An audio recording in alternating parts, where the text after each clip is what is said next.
Hello viewers, welcome back to Sukoon physiotherapy.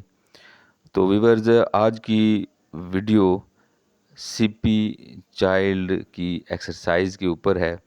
तो ये live video हमने उस टाइम रिकॉर्ड की जब हमारे क्लिनिक पे इस बच्चे को लाया गया। ये बच्चा पहले भी हमारे पास आ चुका हुआ है और इसकी एक्सरसाइजेज इसके पेरेंट्स को हमने गाइड कर दी हुई हैं कि वो घर पे ही इसको एक्सरसाइज के सेशन देते रहें।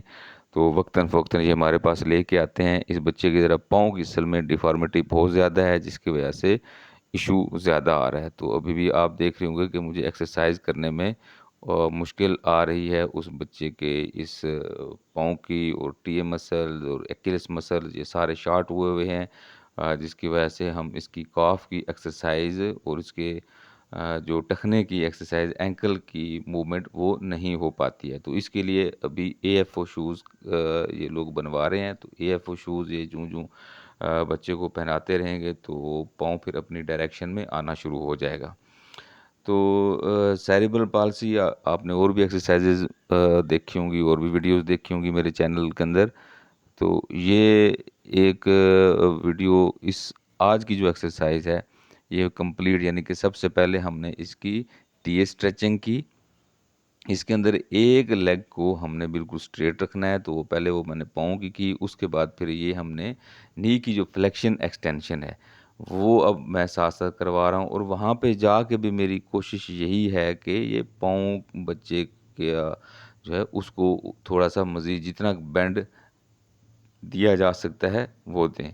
तो इस ये जो अब आप देख रहे हैं ये नी की फ्लेक्शन एक्सटेंशन है। इसमें एक तो नी की मूवमेंट भी हो रही है, रेंज ऑफ मोशन है नी की, ये नी टू चेस्ट जा रहे हैं हम। उसके बाद हिप जॉइंट की भी इस बच्चे की साथ साथ मूवमेंट हो रही है, और साथ इसके जो कमर के मसल्स हैं, बैक के मसल्स हैं, उनकी भी मूवमेंट साथ साथ हम करवा रहे हैं।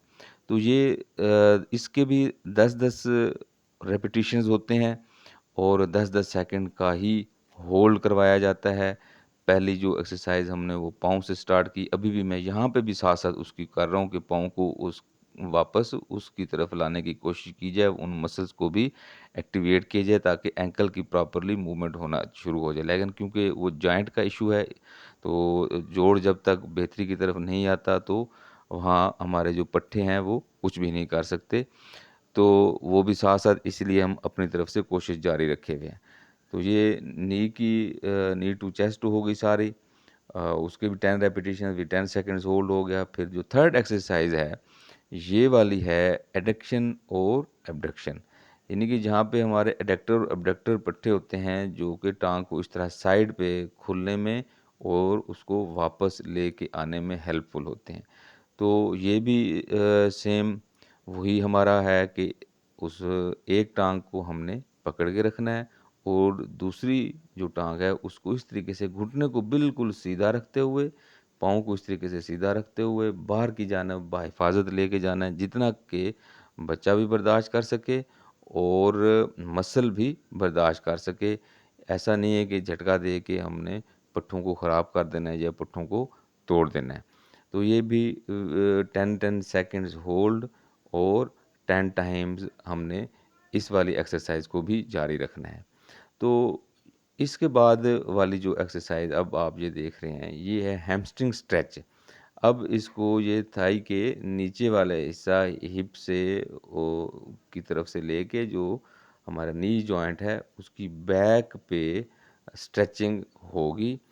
तो फिजियोथेरेपी का मकसद ही सिर्फ़ और सिर्फ़ पट्ठों को खोलना है और पट्ठों को नरम रखना है, उनके अंदर ब्लड की सर्कुलेशन को बेहतर रखना है।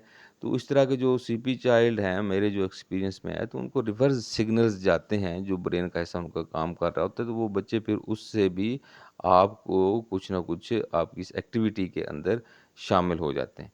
तो ये थोड़ी-सी हार्ड होती है ऐसे बच्चों के लिए, क्योंकि ये मसल स्पैज़म इनको हुआ होता है, बहुत ज़्यादा कंट्रैक्चर अंदर बने हुए होते हैं।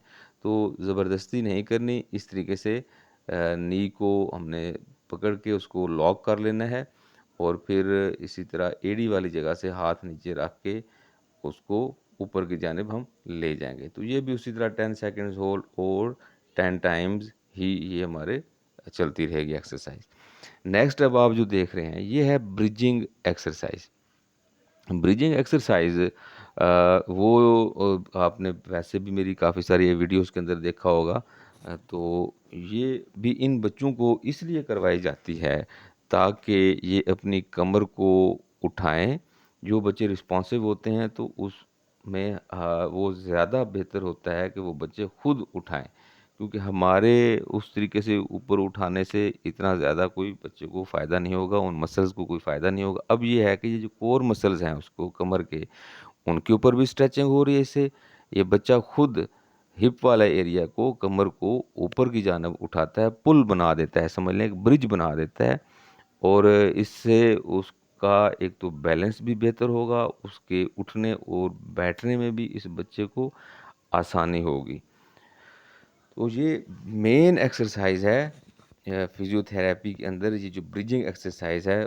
एक तो उस बच्चे को हम एक्टिविटी में भी ले आएंगे और फिर उस बच्चे की जो कोर मसल्स हैं, कमर के मसल्स हैं, हिप के मसल्स हैं, थाई के मसल्स हैं, हत्ता के नीचे टांगों तक तमाम पे स्ट्रेचिंग होती है। तो ये स्ट्रेचिंग करवाने से हमारा बच्चे का चलने का, उसको खड़ा करने का बैलेंस भी बेहतर होता है उसका, और उसकी जो कमर है वो भी मज़बूत होती है। तो ये हमारी जो लोअर लिम्स हैं उनकी ये बेसिक जो है 5 एक्सरसाइजेज हम तकरीबन जो इब्तदाई हैं एक्सरसाइज वो यही करवाई जाती हैं। अब आप देख रहे हैं कि इस बच्चे के जो अपर लिम्ब है, यानी कि लेफ़्ट साइड का जो हाथ है, बाजू है, तो वो भी काम नहीं करता, क्योंकि इसको फालिज का भी अटैक हुआ था और फिर साथ इसको एपिलेप्सी के भी बेचारे को इश्यूज़ हैं। तो उस वजह से फिर ये अब माशाल्लाह इसकी एज 12-13 साल हो गई है, लेकिन वो रीज़न्स यही हैं कि प्रॉपरली ट्रीटमेंट ना होने की वजह से ये इसके साथ ये मामलात हैं। तो अब बाकी तो ट्रीटमेंट जो चल रहा है, लेकिन ऐसे बच्चों के लिए फ़िज़ियोथेरेपी बहुत ही ज़रूरी है। तो अब इस बच्चे को मैंने खुद से समझा दिया कि आप कैसे, जो राइट हैंड है इसका वो ठीक है, वो दायां बाजू भी इसका ठीक है, तो उसके साथ उसकी फिंगर्स के अंदर लेफ़्ट हैंड की फिंगर्स को हमने फिक्स करवा दिया है, वो पकड़ लिया है उस बच्चे ने। तो यूँ ही इस तरीके से हमने बच्चे को उसके उँगलियों में उँगलियाँ डलवा के, और उसने अब अपने शोल्डर्स को, बाजू को अपने बैक तक लेके जाता है और वहाँ पे उसको होल्ड करने के लिए कहते हैं, वहाँ पे वो होल्ड करता है और फिर उनको वापस ले आता है। इस तरह इसके अपर लिम्स की भी स्ट्रेचिंग हो रही है, इसके कंधे की स्ट्रेचिंग हो रही है, इसके बाजुओं की स्ट्रेचिंग हो रही है, और दूसरा ये है कि बच्चा खुद एक्टिविटी के अंदर शामिल हो गया है, तो ब्रेन के जो सिग्नल्स हैं वो भी साथ साथ बेहतर हो रहे होते हैं। अब आप ये देख सकते हैं कि वो किस तरीके से खुद को, बाजुओं को खुद से पीछे लेके जा रहा है और फिर उनको वापस लेके आ जाता है। वहाँ पे एंड पे जाके इसको बोला गया कि आप रोको, 10 सेकंड्स का होल्ड करो। ये होल्ड करता है, फिर उनको वापस इस तरफ को लेके आ जाता है। तो ये भी हमने एज इट इज़ एक्सरसाइज। तो ये अपर लिम्स की इस तरीके से होगी एक्सरसाइज, और लोअर लिम्स की जिस तरह मैं पहले बता चुका हूँ। तो ज़्यादा से ज़्यादा वीडियो को शेयर करें ताकि जहाँ जहाँ तक ये वीडियो पहुँच सकती है, ऐसे बच्चों का भला हो, उन तक ये वीडियो पहुँचे और वो लोग घरों में ही इनकी एक्सरसाइज करें। मिलते हैं किसी और वीडियो में, तब तक के लिए अल्लाह।